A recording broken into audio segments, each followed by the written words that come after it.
Hey, what is going on, RoK Familia? It is your boy BN, aka Mr. Kingdom Builder, and today we are going to be touching on what I think is probably one of the hottest topics that's out right now, which is why do players have such varying experiences and more often than not, poor or bad experiences on average when going into a new kingdom, right? And we're talking about the individuals, right?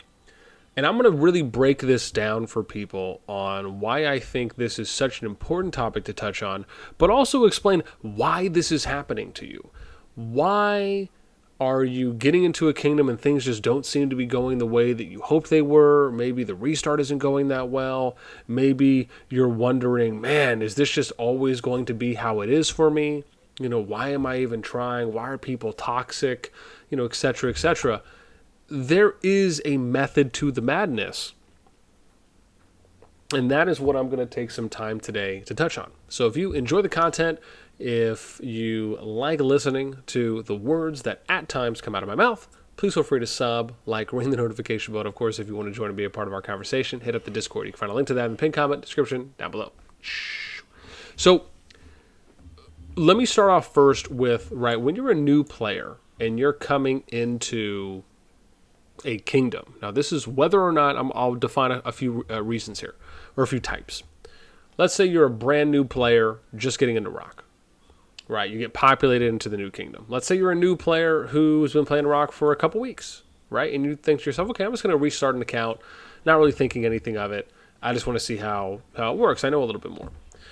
Then maybe you're a new player who just found out about jumping, right? Whether you found out earlier, you found out a little bit later on, a couple weeks, couple months down the road, you give your shot at going ahead and jumping.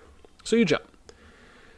Maybe you're someone who's been playing for a while, right? You're kind of borderline vet. You have a lot more experience. You're thinking, okay, I'm going to jump. I'm going to do a restart. And then let's say you are a vet, and now you're thinking, okay, right, I'm going to jump, and maybe I'll start my own project, or maybe I'll just join some projects and see which one fits well. And then maybe you're that person who does want to do a restart, but you end up wanting to just only kind of make your own projects. Like that's kind of where you are. You're more like the alliance leader, kind of project lead area. So when you get into these situations where you are restarting or you're just coming in as a new player, the important bits to understand about how a kingdom is going to develop is that it takes a lot more work to put into a kingdom than I think the average player could even fathom. But the reason why players on average, right, a high percentage of players, new players or just individuals that are in a kingdom, can often lead to having a poorer or worse off experience is because of the fact that the game is really designed, if you think about it, right? There's no encouragement. There was never any initial encouragement to go into a kingdom, as a group. The encouragement was, hey, here's this restart thing. You guys can just make new accounts, right? But when you think about it, with the way the game was designed, it was really meant to just have a bunch of individual players populating into a new kingdom and just figuring it out. Along with even when the jumper system came around, sure, maybe it gave players, or it did give players an opportunity to restart their accounts and power up, but it still was more individual based, right? There's no in-game or on Discord encouragement that says, oh, hey, let's go ahead and get into a group, or hey, you guys should get into a group when you go and you restart into the kingdom. And so these are really important things to understand, when you are playing any kind of a kingdom builder game, is just look at the visual cues, right? There's nothing that's out there that says this. And so because of that, the way that players, the average player, approaches playing a kingdom builder is that of, hey, I'm an individual player, there's other individual players, we're a bunch of individual players getting onto this map in this kingdom, and we're all populating ourselves in these zone ones, on the outer ring of the map. So because of this, it creates this individualistic perspective on how you approach the game, right? It's all about what can I do for me? What can I do for my team? What can I do for my alliance? What can my alliance do in this kingdom, right? It's never what can my alliance contribute to the kingdom with other alliances, right? And so again, this is more of a, kind of second, third tier stage, or next level-ish that you're kind of going along this development line. And so when you look at your individual experience on why it tends to be like this is because you're basically vying for power, right? You are individuals that are getting plopped onto a piece of land and you're being told to figure it out. And I've mentioned this before in previous videos, but you kind of have to look at the mindset of, like, let's say you're in watching a show and you watch something like Lost or The 100, where you have these hundreds of people that get populated onto this plot of land, and then you're basically having to kind of figure out your government, you're having to figure out your hierarchy system, your groups that everyone is kind of getting into. How are you going to communicate with another? How are you going to forage and find food? Do a lot of these things. And so this is really important to understand, is that the same principles are applied to kingdom builders, right? In this case being RoK. So due to that, your individual experience is purely based on the majority group or the controlling group in a kingdom. Right? Now, that doesn't mean that, again, you are going to get immediately attacked, or people are just going to pillage you all the time, or no one's ever going to let you talk or speak up, right? Or you're never going to be able to, not attend meetings and things like that. It obviously depends on how your kingdom is being ran and more importantly, who's running it. But because of this, it makes it so important for individuals to be a part of the kingdom. Right? To join a kingdom Discord, to talk to leaders, to talk to officers. I love my kids.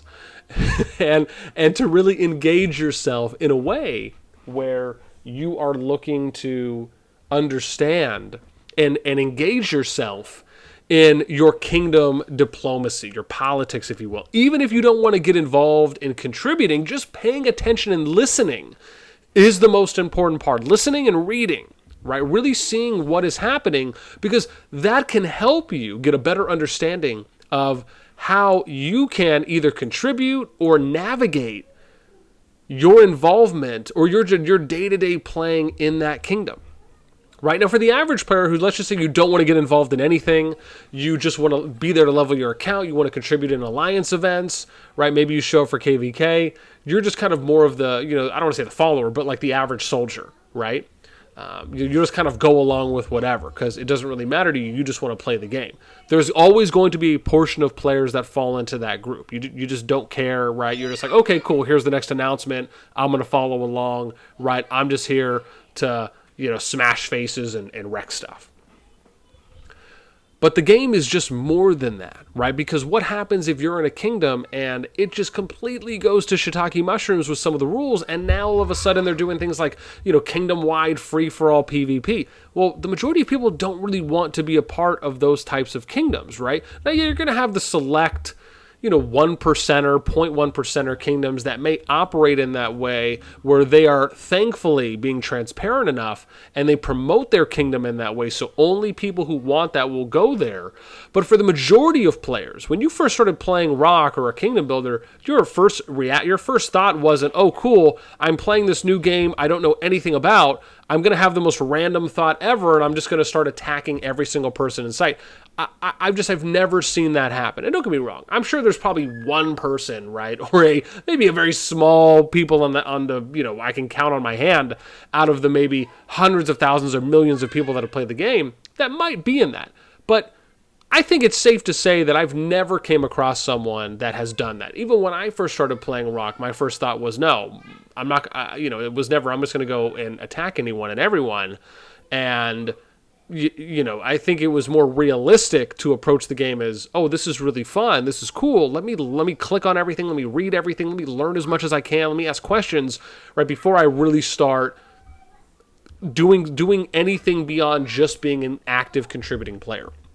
And so that was one of the big reasons I wanted to make this video, is because I thought it was important to highlight some of these tendencies that that you may or may not notice when you're in a new kingdom is that, if a king's mail comes out and they decide something, or an alliance mail comes out and they decide something, and you may not agree with it. Well, again, I think part of that is good to be. I think it's kind of twofold, right? You have to understand that if you're not a part of kingdom management, then you're basically kind of beholden to whatever decisions or conclusions come out of that. Now, it doesn't mean that all decisions are going to be bad, right? Hopefully, majority, if not all, decisions are good, and they're really there to benefit the players in the kingdom. But if you're in a kingdom where decisions and announcements and policies and standards are not right going well, or they're not trending in a positive direction, then that's something that can make your individual experience poor. Right, having rogues, having a kingdom that doesn't manage those things, or have some kind of a rapid response team or an action force that'll take care of those types of players, that can ruin your experience just because you're being bullied. Maybe you get attacked a couple times when you're just starting out, and these are all types of experiences that can impact your average day to day for what you enjoy, if you still are or you're not anymore, when you're playing in a new kingdom. And so again, I hope that if anything, this video does a good job of highlighting some of the things that a new player, someone who's restarting their account, can experience. And it basically leads me into the last thing, right? Which is if you've made it this far, right, you're going to get some nuggets here, which is that the best thing I can recommend to players is this is why joining a group, being a part of a group when you go into a kingdom is the most important thing that can be done. Why? Because if you don't go in as a group, you are basically playing Russian roulette. You are leaving it up to arguably 100% chance. Because if you don't have a group of, I would argue, at least...